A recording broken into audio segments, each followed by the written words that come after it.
With us. Now let's begin with some political developments. Minister of the FCT, Nyesom Wike, has openly admitted that he wanted Governor Sim Fubara removed from office. But according to him, it was President Tinubu who stepped in and declared a state of emergency and suspended Governor Fubara, his deputy and members of the State Assembly, and put in a sole administrator to manage things. Mr. Wike says President Tinubu's move actually saved Rivers State from what he called an implosion. He was speaking earlier today in Abuja during a media party with select journalists. Politician, I'm not happy. I wanted outright removal of the governor. As a politician, I'm not happy. But for the interest of the state, the president did the right thing. The governor was gone. He was gone. Yes, he was gone. So when people say President did this, I say, look, if that's where they should be worshipping, they should be. I never tell anybody that I'm a pastor or a imam. It's a power gate. But then the people must face the reality. The governor cannot think that, this and that, if governor is removed, this will happen. What will happen? Meanwhile, as the state of emergency in Rivers State crosses 1 month, former union leaders have calling for the immediate return of democratic institutions. They're not satisfied with the momentum behind this advocacy, particularly by the current leadership of organized labor. Details in this report.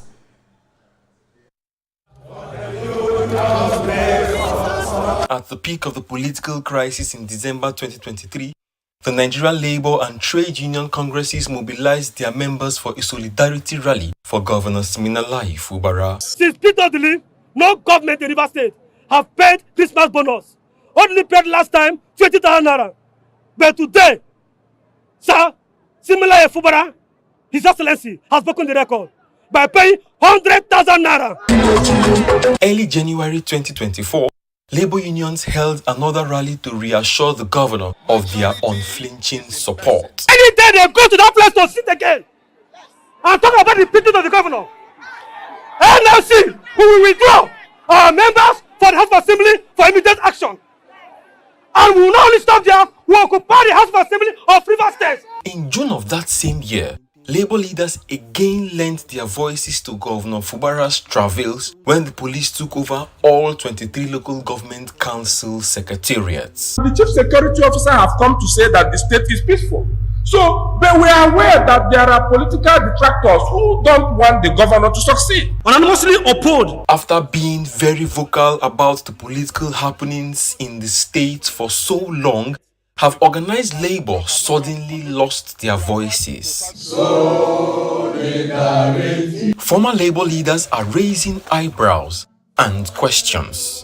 They worry that their successors may have backed away from a just cause. Organized labor, especially in Rivers State, as a major stakeholder in the social, political, and democratic and economic emancipation of Rivers people, should not be sleeping while the state apparently is on fire.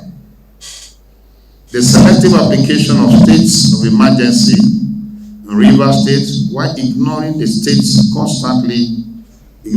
are constantly plagued by war security challenges, and the country is undoubtedly questionable. Like others before them, this group is appealing to the president to reconsider his stance and bring an end to the emergency rule. For now, the state of emergency stands with 5 months more on the clock, unless it is rescinded before then.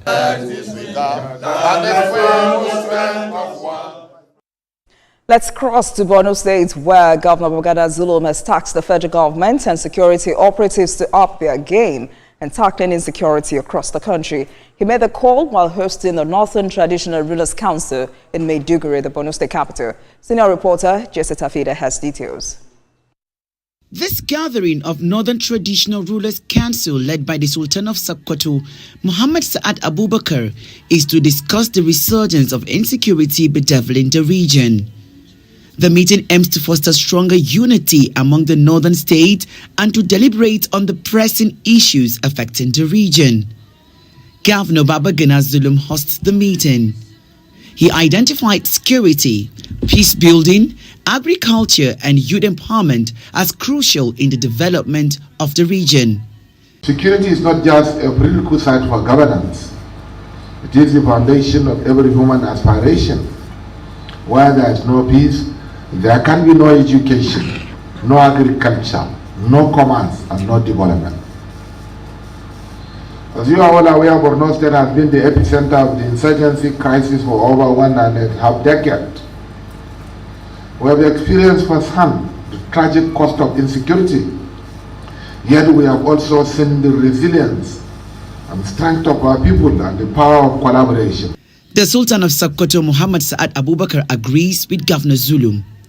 He assured support of a council in supporting the peace-building efforts of government. And the fact that there is insecurity, there are clashes here, there is killings here and there, should wake us up for us to take action on what do we do to stem the tide of this endless and merciless and madness that's going about killing innocent people. The Office of the National Security Advisor, on its part, we continue to seek collaboration with our traditional institutions to effectively checkmate security threats and set conditions for a stable and prosperous Nigeria.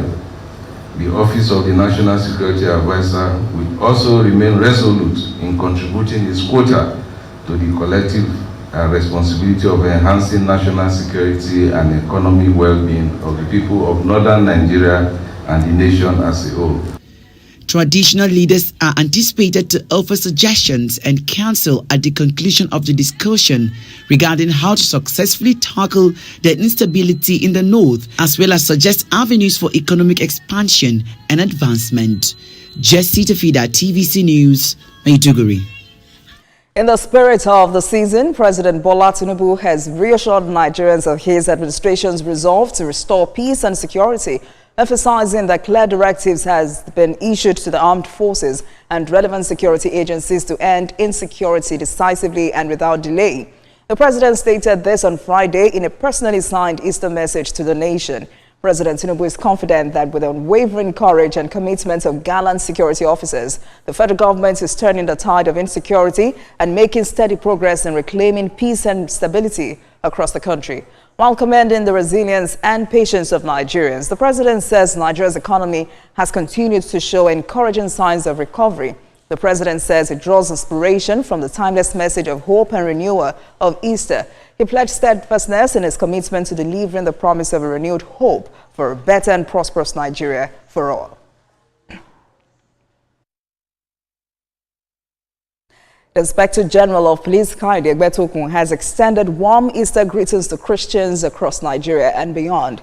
He described the season as a time of hope, renewal and sacrifice, urging citizens to reflect on these values while promoting peace, unity and goodwill. To ensure a safe celebration, the IGP has ordered watertight security nationwide. Commissioners of police and their supervising AIGs are directed to intensify visibility policing, intelligence gathering and deploy officers to key locations, especially churches, recreation centers, highways and public spaces. He also urged the public to stay security conscious, avoid reckless driving, and cooperate with law enforcement by reporting suspicious activity.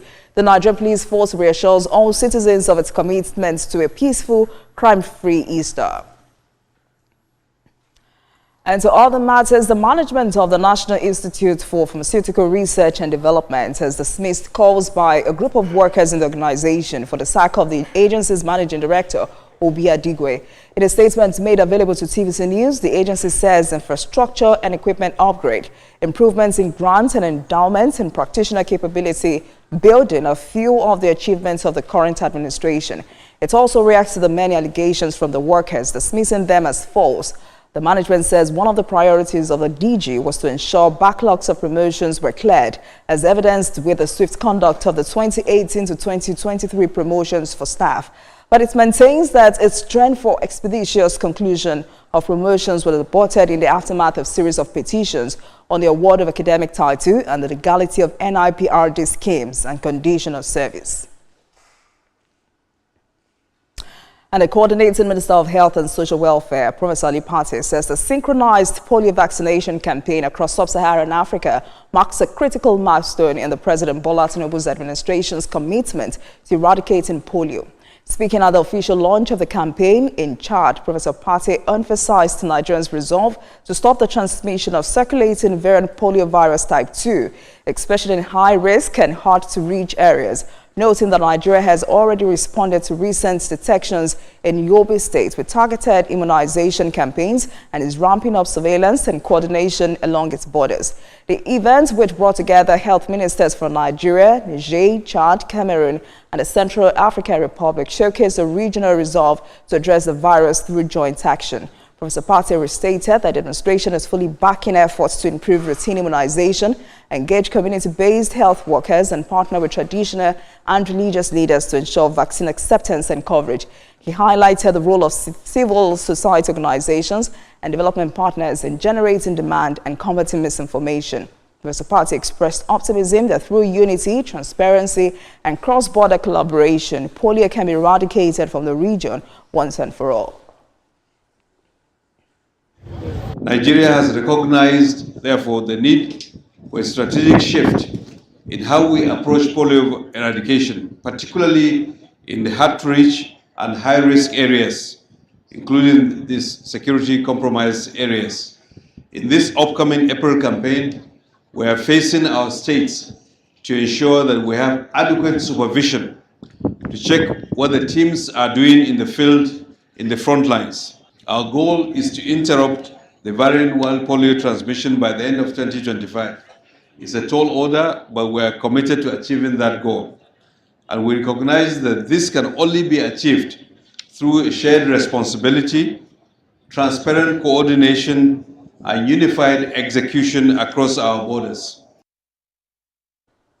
Professor Muhammad Ali Pate speaking there. Let's take a short break, and when we return, we'll head straight to a conversation for tonight. Please stay with us, everyone.